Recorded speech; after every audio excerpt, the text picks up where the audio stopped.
Hey, bonjour les élèves, bienvenue dans cette sixième capsule du chapitre sur les fonctions. Aujourd'hui, on entreprend un bon morceau. On entreprend à la fois des choses qui ont rapport avec la fonction affine, la fonction linéaire et la fonction constante. Évidemment, il ne faut pas tout ça dans cette capsule-là. On va commencer avec ce qui a rapport avec la fonction affine aujourd'hui. Mais dans le fond, ce bloc de fonctions-là, ce sont trois fonctions qui donnent des droites dans le plan cartésien. Puis en fait, en anglais, les trois s'appellent des linear functions parce que ce sont des fonctions qui donnent une ligne. En français, on a des noms un peu différents. Donc, on a affine, linéaire et constante. Mais toi, au dernier cours, tu as vu la fonction inverse qui donne une courbe. Et là, je te rappelle, ce n'est pas la seule fonction qui donne une courbe. Pour nous, en secondaire 3, c'est la seule fonction qui donne une courbe. Mais il y en a d'autres. Il y a la fonction exponentielle, il y a la fonction quadratique, il y a les fonctions trigonométriques qui donnent des courbes. Donc, il y en a plusieurs sortes. Donc, aujourd'hui, on va aller commencer par regarder le taux de variation. Et le taux de variation, ça a rapport avec ces trois droites-là. Donc, les trois prochaines fonctions. Mais aujourd'hui, on va parler surtout de la fonction affine. Je te dirais, parmi les quatre fonctions, c'est peut-être la fonction affine qui va être la plus difficile pour nous, parce que les calculs sont un peu différents. Il faut travailler un peu plus fort pour arriver avec une règle de la fonction affine, mais tu es prêt à ça, tu as commencé en secondaire 2 déjà à travailler ça avec les règles numériques. Alors, le taux de variation, donc dans une relation, on va l'écrire un peu, le taux de variation.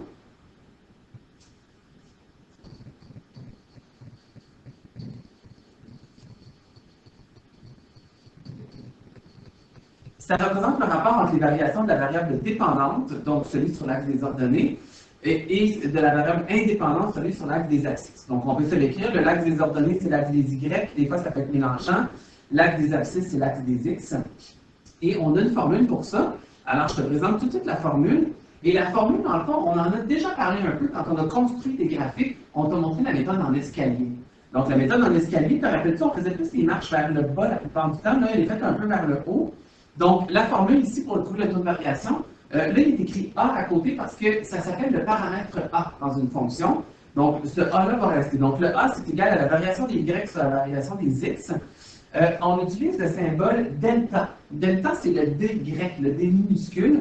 Donc, delta pour différence. Donc, c'est la différence entre deux points dans les Y. Donc, un deuxième point moins un premier. Donc, le petit 2 et le petit 1 sont en indice, sont écrits en petit vers le bas, pour montrer que ce sont deux coordonnées différentes. Donc là, ici, dans le fond, dans cette fonction-là, ici, qui est une fonction linéaire, on a choisi deux coordonnées. Donc la première, on l'a appelée x1, y1.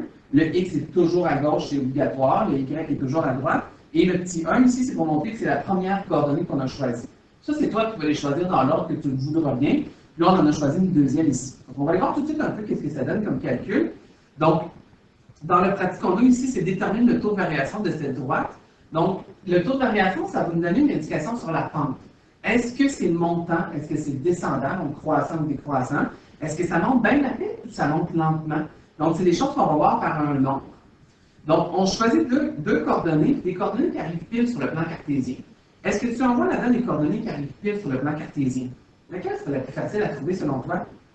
On va les mettre en rouge ceux qu'on voit. Donc, si on va de gauche à droite, on voit que ça part directement à 12 ici. Donc, on pourrait choisir ça.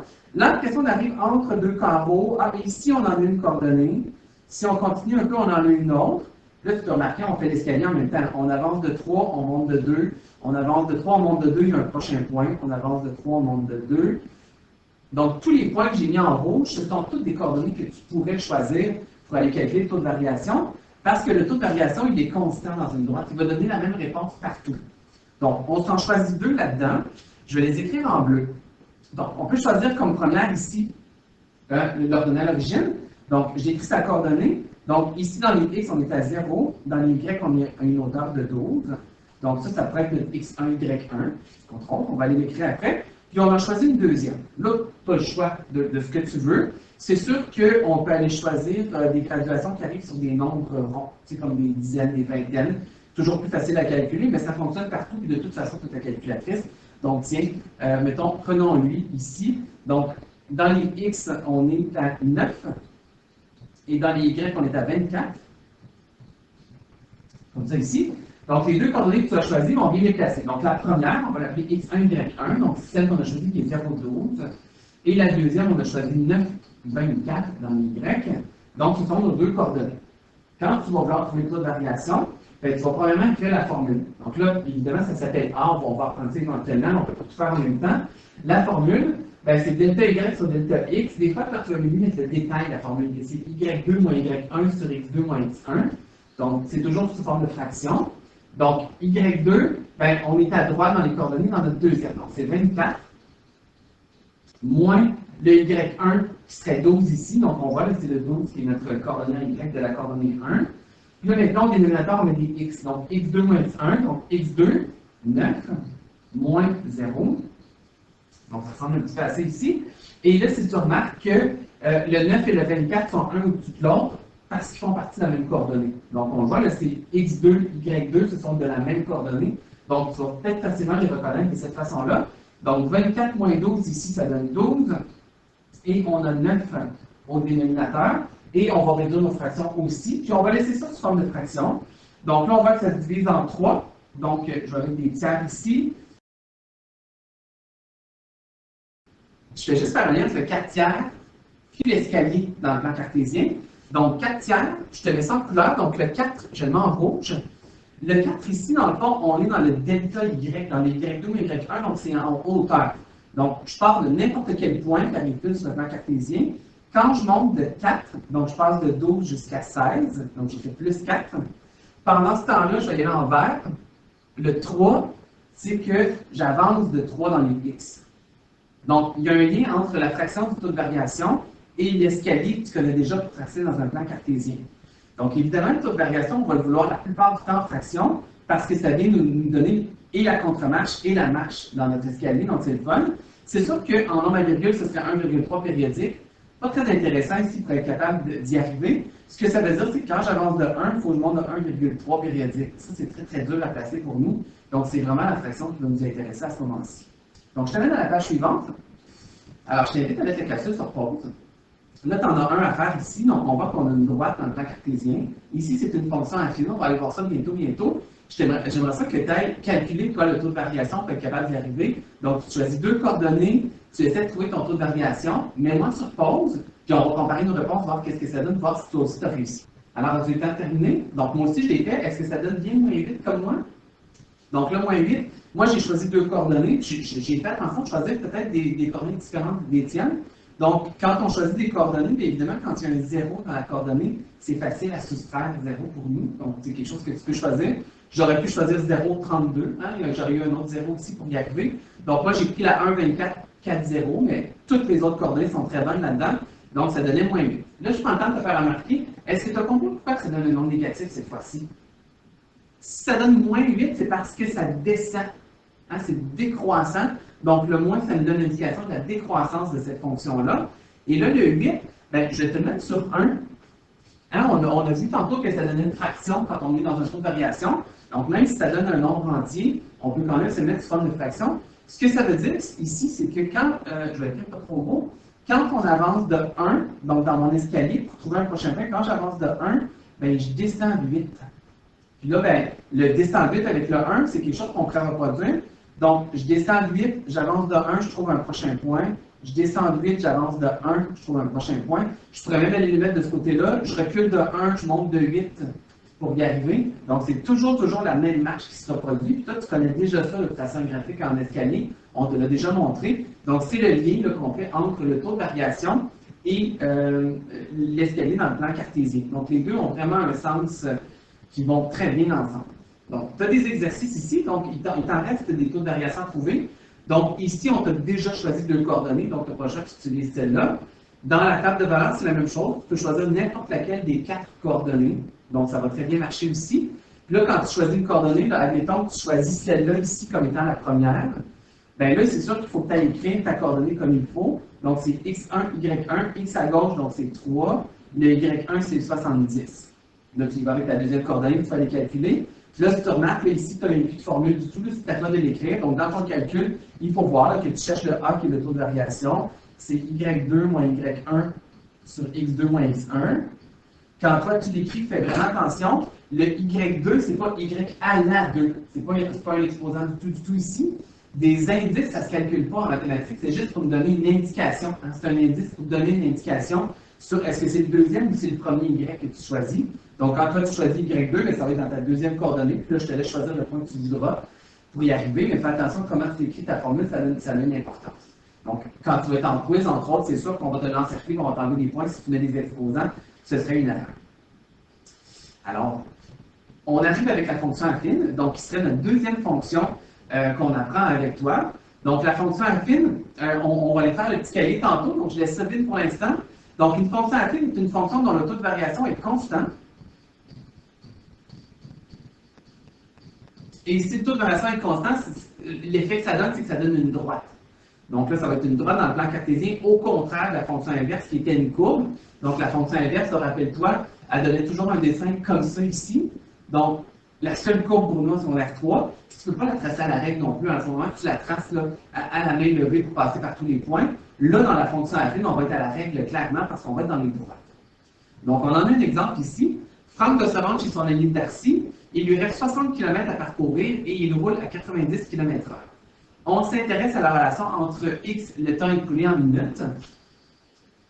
Donc, le temps écoulé, ce serait notre X ici. Et la distance à parcourir. Donc, la distance à parcourir, ce serait notre variable dépendante et on l'a appelée f de x. C'est sûr qu'on aurait pu parler de y. Y et f de x, c'est exactement la même chose.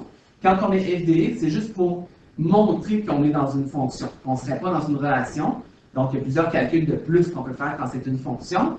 Là, je prends le temps de te faire remarquer, quand tu as fait la situation de variation inverse, c'était un concierge, des concierges qui nettoyaient les planchers, puis on s'intéressait au temps que ça prenait pour faire le nettoyage. Le temps, quand c'est du temps écoulé, c'est toujours une variable indépendante.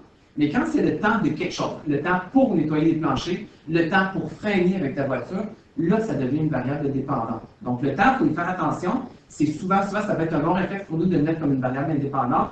Il faut juste faire attention. Donc, on a la table de valeur qui est déjà faite. Donc, le temps, donc en minutes, à 10 minutes, il reste 45 km à parcourir. À 16 minutes, il en reste 36. La table de valeur, elle n'est pas tout à fait complète, c'est-à-dire qu'on ne voit pas le terme au rang 0. Quand il y a des choses qui ne sont pas écrites là-dedans, on le voit dans le graphique par contre. Donc, le graphique, ben là, ici, les axes, ils ne paraissent pas tellement bien, donc on peut s'y rajouter. Je vais essayer de faire ça un peu plus droit.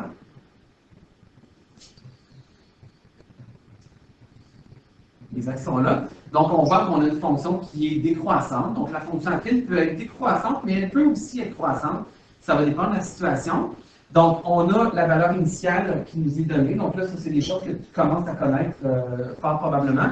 Donc, la valeur initiale qui nous est donnée, donc on voit que ça part à 60. Donc, au moment 0, il lui reste 60 km à parcourir. Et plus le temps avance, il lui reste de moins en moins de kilomètres à parcourir. C'est pour ça que c'est décroissant. On voit que ça va lui prendre 40 minutes. Dans la situation se termine là à 40 minutes. Donc, ce n'était pas écrit dans la table de valeur, mais on le voit très bien dans le graphique. Le taux de variation est déjà calculé pour nous, donc moins 3,5. Donc, on voit le taux de variation qui est déjà calculé pour nous, moins 3,5. On voit l'escalier qui a été fait en dizaines par contre, parce que moins 3,5, ça aurait été très très petit pour qu'on voit l'escalier. Donc, c'est quelque chose qu'on voit ici. Quand on arrive avec la règle dans une fonction affine, c'est quelque chose que tu vas devoir retenir par cœur bientôt. Y est égal à AX plus B. Donc, le A, c'est notre taux de variation qu'on a appris à calculer dans les pages dernières. Et le B, c'est l'ordonnée à l'origine. Donc, le point de départ au moment 0. En secondaire 2, c'était le terme au rang 0. Bien, on va l'appeler le paramètre B à ce moment-là. Donc, il y a deux paramètres A et B à trouver, donc ce qui va doubler notre job finalement à nous pour être capable de trouver la règle. Bien sûr, la règle, on peut la nommer. Dès qu'on constate que c'est une fonction, habituellement en mathématiques, on va les nommer avec la méthode fonctionnelle. Donc, on va le dire que c'est une fonction et que notre variable indépendante, c'est x à ce moment-ci. Ici, elle a été calculée. Donc, y est égal à moins 3,5x qu'on a laissé en fraction, hein, à cause qu'on peut l'imaginer sous forme d'escalier, plus 60 qui était l'ordonnée à l'origine. Et elle est nommée aussi en f de x. Donc, on va aller voir un peu dans une situation qu'est-ce que ça donne. Donc, ici, j'ai été mettre une situation très très simple qui va permettre de bien comprendre. Donc, je suis à la recherche des pains de shampoing pour éviter l'utilisation de bouteilles en plastique à la maison. Donc, entre autres, hein, quand on est à la maison, si on veut essayer de consommer moins de plastique parce que c'est un produit qui provient du pétrole, bien, on peut s'acheter des pains de savon, un peu comme des savons à main, hein, ça existe. Il y en a plusieurs qui utilisent ça à la maison, donc j'en ai mis l'image ici. Donc, un petit pain de savon comme ça me permet, je pense, d'éliminer une quinzaine de bouteilles à la place. Donc, c'est peut-être quelque chose que tu veux faire toi aussi. Donc, on commande sur Internet. Hein, donc là, en 2020, on commande énormément sur Internet. Alors, tu vas comprendre le principe. Donc, sur Internet, je trouve des pains au coût de 12 $ chacun. On considère la relation entre le montant total à payer, donc le montant de la facture, et le nombre de pains qu'on a acheté si le coût de livraison est de 7 $. Donc, c'est pas rare de voir des frais de livraison. Les boutiques ils vont quand même nous offrir des livraisons gratuites quand on achète à partir d'un certain montant. C'est pas rare de voir les boutiques qui vont nous dire, bon, ben, livraison gratuite à partir de 49 $. Donc, ils souhaitent qu'on achète quand même pas mal pour être capable de nous offrir ce rabais-là sous forme de frais de livraison. Donc là, si on va remplir la table de valeur, c'est sûr que si j'achète un pain de shampoing, donc un petit savon, ben, ça va me coûter 7 $. Mais là, il faut que je réfléchisse que si j'en achète un, il faut toujours bien que je paye les frais de livraison, donc l'emballage, le Poste Canada qu'il faut payer. Donc, à la limite, si j'achète rien, donc j'arrive sur le site web de la compagnie, j'achète rien, mais je sais déjà que dans mon panier, il y a un 7 $. C'est doux, ça? Oh, ben.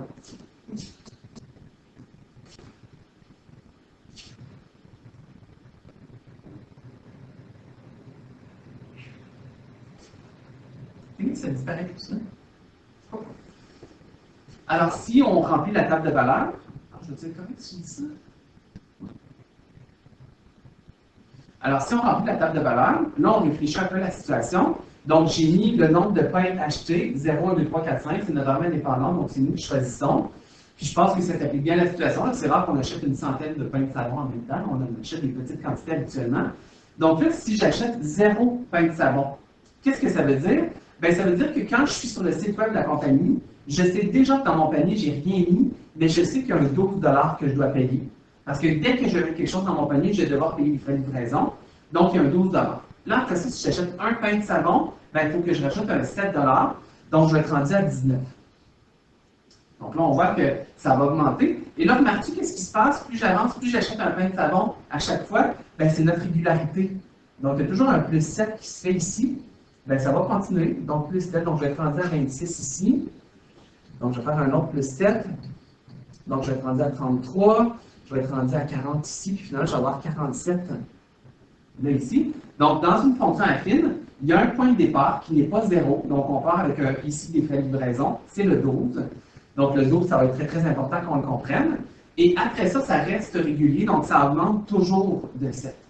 Dans ce genre de fonction-là, il faut comprendre que ce n'est pas proportionnel. Ce n'est pas proportionnel, ce que ça veut dire, c'est que c'est pas parce que j'achète 2 fois plus de pain de savon que ça va me coûter 2 fois plus cher. Proportionnel, c'est comme quand je mets de l'essence. Si je mets de l'essence, je mets 0 litre, ça me coûte 0 $, je n'ai pas de frais de départ. Après ça, je mets 1 litre, aujourd'hui c'était 1,10 $. Ben, si je mets 2 litres, ça va me coûter le double, 2,20 $. Si je mets 10 fois plus de litres, ben, ça va me coûter 10 fois plus que 1,10 $.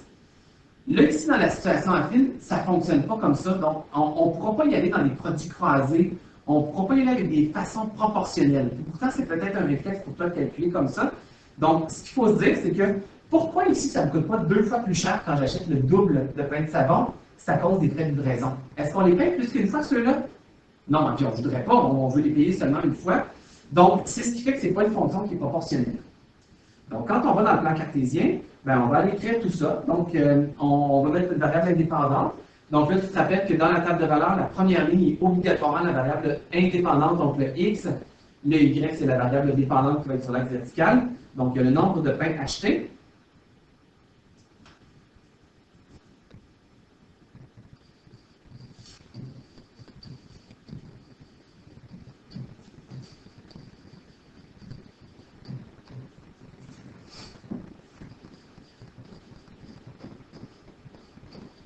Donc, le coût, c'est le coût total ici. Donc, je pourrais même moi aussi écrire le coût total. Donc, ce n'est pas le coût juste d'un, mais c'est vraiment le coût au complet de la facture. On met toujours les unités de mesure en parenthèses pour bien comprendre c'est gradué de quelle façon. Quand on gradue l'axe horizontal, c'est celui qui est facile. Donc, le coin du plan cartésien ici, c'est l'origine, donc la coordonnée 0. Et là, ben, on a gradué ça par 1, donc la table de valeur, donc ça va être assez facile ici. Je ne peux pas mettre 1, 2, 3, 4, tout coller comme ça, je dois étendre un peu les choses. Donc, je vais prendre 3 cases. Si toi, tu prends 2 cases, bien, le 5, le 6, le 7 va rentrer, ça t'oblige à calculer un peu plus. Donc, on n'est pas obligé de se casser la tête. Au moins, il y a le 5 qui va rentrer un petit peu en plus. Après ça, bien là, dans la variable verticale, donc la variable dépendante, là, il faut que j'aille voir les valeurs qui me sont données. Donc là, ça commence à 12, je me rends jusqu'à 47. Donc, il va falloir que je trouve une graduation qui va aller jusqu'à presque 50, mais je ne peux pas prendre directement les nombres dans la table de valeur. Je ne peux pas mettre 12, 19, 26, 33, parce que j'ai comme un bond de 0 jusqu'à 12 dès le départ, puis après ça, ça fait des bonds de 7. Donc, dans un graphique, là, on va choisir des graduations qui fonctionnent par 2. des fois par 3, souvent par 5, par 10, par 20. Donc, on va prendre des nombres ronds pour que ce soit facile à comprendre. Donc là, ici, il faut que je me rende, là, tu sais, ça se rend jusqu'à 47, le 47, c'est proche de 50. Donc, je me dis, il faut que je me rende jusqu'à 50. Je suis obligé de partir de 0. Je ne peux pas couper mon axe non plus. Il faut que je me rende jusqu'à 50. Donc, je vais essayer d'aller graduer ça. As-tu des idées de par contre on pourrait graduer? Est-ce que je peux graduer par 1? Ben, si je pourrais, on ne fait jamais. On ne dit pas qu'on peut pas, on peut, mais Ouais. on choisit pas de faire. Ouais. Parce que moi, je le fais avec la coupe d'axe. Ouais. Ben, ici, j'aurais pas besoin, mais je vais faire 10, 20, 30, 40. Oh, ouais, mais je te dis, c'est pas qu'on peut pas. Ben, c'est du temps que je nomme, faut pas que la fonction soit décroissante. Ben, on en parlera quand tu fais un coupe d'axe. On en fait-tu, là, de quoi? Ben, moi, celui-là, je vais faire un coupe d'axe normalement. Mais c'est pas fait différemment. On en a fait, le max, hein? C'est le même devoir. Ouais, je pense que ça doit avoir quand même, mais...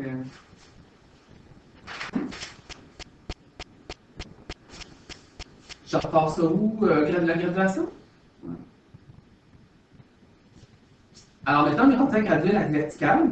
Donc là, l'axe vertical, c'est toujours lui qui est le plus difficile à graduer. Donc, on va aller voir les valeurs que dans la table de valeurs. Donc, on voit que ça commence à 12 et que ça monte de 7 par la suite. La valeur maximale à 5 pintes savon, c'est 47, donc c'est proche de 50. Donc, quand on est dans la fonction affine, on sait que ça va donner une droite. On peut rarement utiliser directement ces nombres-là dans la situation. Donc, on va essayer de graduer par 0, par 2, par 5, par 10. Donc, des nombres ronds pour que ce soit facile à comprendre. On va essayer de rarement couper l'axe vertical. On peut, ici, on pourrait, parce que ça part de 0 à 12, il n'y a rien qui se passe de 0 à 12, donc on pourrait couper l'axe. Mais dès que la fonction est décroissante, si ça part d'en haut et qu'elle descend, ben, ça veut dire que si je coupe mon axe et que je coupe une partie de la fonction, je ne peux pas faire ça. Donc, moi, je t'invite à essayer le moins possible de couper l'axe à moins que tu sois malin. Donc là, ici, pour graduer, ben, il faut se rendre jusqu'à 50, donc on peut facilement graduer par 10 pour y arriver. C'est sûr que quand tu gradues par 10, si tu prends 3 cases pour 10, ça fait 3,3 périodiques, 6,6 périodiques, puis 10. C'est pas vraiment intéressant pour nous. Donc, on peut peut-être y aller avec 5 cases ou 2 cases. 2 cases, ça fait 0, 5, 10, donc 20, 30, 40, 50. Donc, j'arrive là un petit peu plus haut que la moitié, donc j'arrive quand même pas pire. De toute façon, ça continue cette fonction-là à 6, 7, 8, 9, on peut en acheter plus que ça. Donc, j'aurais 20, j'aurais 40, je peux mettre le 60 ici, ça va faire mon graduation. Donc, mes axes sont nommés, j'ai gradué ici. C'est sûr que graduer par 10, ce n'est pas la seule bonne façon de graduer. Alors maintenant, on place nos points. Donc, j'ai les en bleu. Donc, on commence. Donc, on s'est dit, à 0 pain de savon, ça me coûte déjà 12 $. Donc, je suis un petit peu au-dessus de 10 ici. Donc, je t'invite à mettre des points assez gros pour que ce soit facile de tracer. À 1 pain de savon, on était rendu à 19. Donc, c'est 19 et 26. Donc, 19. 26 ensuite. Un petit peu au-dessus de 25. Ensuite, on a 33, 40 et 47.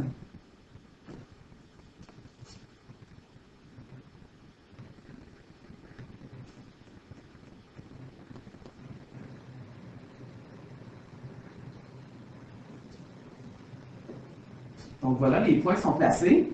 Quand toi tu les places, bien, les points devraient automatiquement s'aligner sur une droite. Mais là, ça se pourrait que toi, tu en aies un, là, tu l'as vu là, quand on les place, c'est difficile, des fois, on peut se tromper. Ça se peut que tu en aies un qui soit complètement à part des autres, bien, tu vas tout de suite voir que c'est parce que tu t'es trompé. Donc là, il faut que ça donne une droite. C'est sûr que selon la graduation qu'il faut utiliser, c'est pas toujours facile qu'il soit placé là, directement en ligne. Donc là, si tu vois, je fais ma droite, j'avais dépassé, ben, j'avais quand même ce point-là qui était peut-être un petit peu trop bas. C'est normal. Toi aussi, ça va t'arriver, c'est pas facile.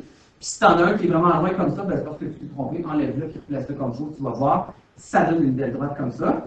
Donc, je la fais dépasser du plan cartésien parce que le nombre de pains de savon, ça peut facilement aller à 6, 7, 8, 10, 20, 30. Il n'y a pas de problème. On peut imaginer un hôtel qui achète des pains de savon puis qu'elle va en acheter par centaines. Donc ça peut vraiment aller plus loin pour y arriver. Il nous manquerait un titre. Donc là, un titre, on n'a pas besoin de se casser la tête. Il y en a déjà un, c'est livraison de pain de shampoing. Donc, je vais utiliser le même.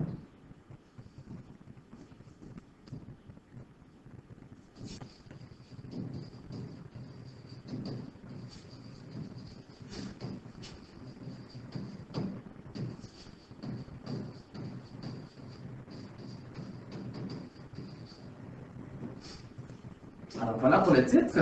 Donc, tout ce qui nous reste maintenant, c'est d'aller parler de la règle. Donc là, la règle, tranquillement, pas vite, on y arrive.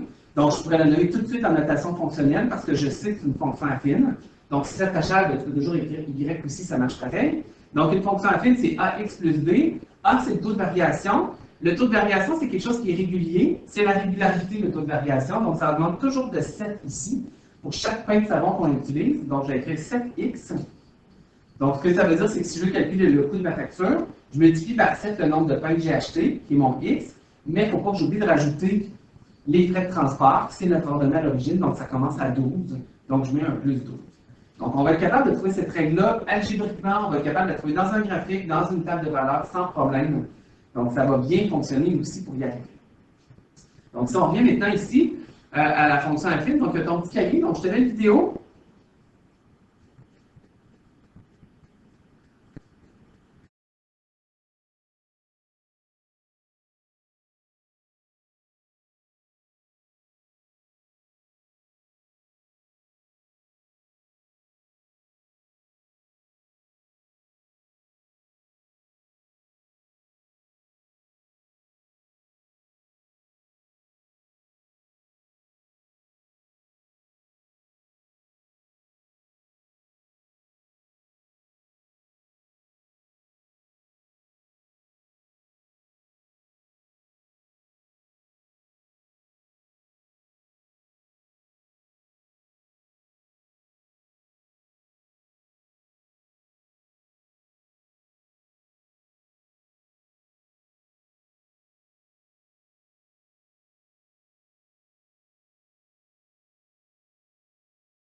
Alors, on arrive maintenant dans la partie peut-être la plus difficile pour nous là, avec la fonction affine, c'est de trouver la règle d'une fonction affine sans qu'on ait nécessairement de graphique ou de table de valeurs, donc juste avec une situation. Donc, je fais ça avec toi. Donc, je t'ai mis les étapes pour trouver la règle. Il manque un mot ici, ça a comme été coupé par la petite voix, donc c'est écrire la règle de la fonction en remplaçant A et B par les valeurs trouvées. Comme ça. Donc, je prends pas le temps de les lire, je vais le faire avec toi, puis tu pourras les lire toi après si tu veux pour résumer tout ça. Donc, dans le pratiquons-nous, c'est trouve la règle d'une fonction affine dont la droite passe par les points 1, 6 et 2, 8. Donc là, ce qu'il faut que tu réfléchisses tout de suite, c'est le nom de ta fonction. Quand on parle de la fonction affine, ben toi, il faut que ça clique tout de suite, là. Je fais une petite ampoule. Il faut que ça clique, là, que c'est une fonction et la règle, ça ressemble à Y égale à AX plus B. Donc, ça veut dire qu'on a deux choses à trouver. On a le A, qui est le taux de variation à trouver, puis on a le B, l'ordonnée à l'origine à trouver, on a deux choses. Ce que ça veut dire, c'est qu'une fonction affine, c'est comme les pains de shampoing, ça veut dire qu'il y avait des frais de livraison. Donc, je ne peux pas y aller juste par une proportion, ce n'est pas une situation qui est proportionnelle. Là, on me dit juste deux coordonnées, 1, 6 puis 2, 8. Fait que là, toi, ce que tu pourrais peut-être imaginer, c'est que si je fais ça dans un petit mini plan cartésien, je fais juste un petit croquis. Donc, 1, 6, 1, 6, puis 2, 8. Donc, ça veut dire que ça va être une fonction comme ça ici. Donc, tu as une droite. Puis là, on voit qu'elle ne passe pas par 0, elle va passer au-dessus de 0. Donc, on va faire, je trouve, c'est quoi ce nombre-là qui est ordonné à l'origine. Peut-être que tu peux te l'imaginer déjà. Hein? Elle était à 8, elle était à 6, ça va être à combien au départ? Ah, ça va être à 4. Hein? Donc là, on a pris des nombres faciles ici pour y arriver. C'est quelque chose que tu peux imaginer. Donc, on a deux choses à trouver. Donc, là, on avait toujours le choix des coordonnées. Là, cette fois-ci, on n'en a que deux. Donc, il y aurait 1, 6 qu'on va devoir utiliser et 2, 8.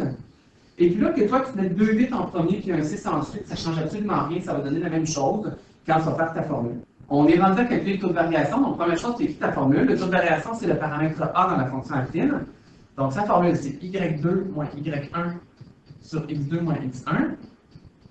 Je te rappelle que le petit 2, le petit 1 sans indice vers le bas, tu ne peux pas les mettre en exposant, ce serait une erreur. Donc, on remplace maintenant. Donc, Y2. Là, on a le choix. Est-ce que c'est 1, est-ce que c'est 2, est-ce que c'est 8 ou c'est 6? Qu'est-ce que tu mettrais comme Y2, toi? Donc là, on l'a ici, là. X1, X2, ah, le Y2, il est là, c'est celui qui est à droite dans la deuxième coordonnée, donc ce serait 8. Moins le Y1 qui serait 6 sur 2 moins 1. Donc, on calcule, 8 moins 6, ça donne 2, 2 moins 1, ça donne 1. Donc, finalement, on peut mettre ça juste avec un nombre naturel, notre taux de variation, il est de 2. Ce que ça veut dire, c'est que dans cette fonction-là, à chaque fois qu'on avance de 1, on monte de 2. Puis on l'a vu tantôt dans mon petit plan cartésien qui était un croquis. Donc, on a comme une partie de fait ici. On sait que notre formule va ressembler à Y qui est égal à A. Le A, c'est 2, 2x plus B. Donc, c'est ce qu'on sait pour l'instant. On a comme la moitié de la job de fait. Mais il ne faut pas oublier, il y a comme des frais de livraison ici. Il faut penser à aller calculer ça. Donc, on utilise notre petit bout de fonction qu'on connaît. Donc, y est égal à 2x plus b. Et pour aller trouver cet inconnu-là, le b, il va falloir aller remplacer nos deux variables par une ou l'autre des deux coordonnées. Donc là, on en avait deux coordonnées, les deux fonctionnent. En fait, toutes les coordonnées du plan cartésien vont fonctionner. Et là, à toi de choisir celle qui te semble la plus facile. Donc, si jamais là-dedans, il y a des nombres négatifs, des nombres à virgule, bien évidemment, ce n'est pas ceux-là que tu pourrais choisir. Donc, je choisis ceux qui sont les plus faciles. Donc, moi, je vais choisir 1, 6. 1, c'est facile à calculer, ça, tu as appris ça, l'étape de 1, il y a très, très longtemps. Donc, je vais aller remplacer le x et le y par 1 et 6. Donc, je te l'écris à côté, des fois que ce soit mélangeant pour toi. Le 1, c'est notre x, le y, c'est notre 6. Donc, c'est toujours placé dans cet ordre-là. Donc, je remplace. Donc, mon y, je le remplace par 6. Mon x, je le remplace par 1. Et je vais aller écrire le reste. Donc, c'est 2 fois 1 plus b. Puis là, ça tombe bien, il me reste juste le b comme inconnu, ça tombe bien, c'est lui que je veux connaître. Donc, il me reste juste à calculer le reste. Donc, je calcule un peu. Donc là, ici, nos calculs ne sont pas trop difficiles. 6 est égal à 2 fois 1, ça donne 2 plus b. Puis là, ben, c'est quelque chose que tu as fait en première année de primaire. 2 plus combien donne 6? C'est 4 ans. Algébriquement, ben, il faut soustraire 2 de chaque côté pour y arriver. Donc, ça donne 4 qui est égal à b. Donc, notre fonction, je vais l'écrire juste en dessous parce que je manque un peu de place. Toi, je pense que ça va rentrer. Donc, notre réponse complète, la règle de la fonction, c'est le taux de variation 2. Donc, AX de A, c'est 2, plus la valeur initiale qui leur donne à l'origine, plus 4. C'est sûr qu'on peut l'écrire aussi de façon fonctionnelle. Donc, 2x plus 4. Donc, les deux veulent dire exactement la même chose. Alors, c'est ce qui me fait notre capsule. Je t'inviterai à mettre un gros cœur sur cette partie-là. Parce que s'il y a une partie qu'il faut vraiment que tu te rappelles, que tu étudies, c'est celle-là. Donc, comment trouver la règle d'une fonction affine. Puis, il y a deux affaires.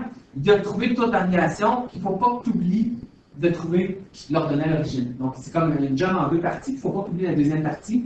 Donc, mettons un gros cœur quand tu vas réviser et étudier ton chapitre, c'est quelque chose que tu vas réviser. Donc, c'est ce qui met fin à notre capsule. J'espère que ça se passe bien pour toi. Alors, lâche pas, on y arrive, ça achète.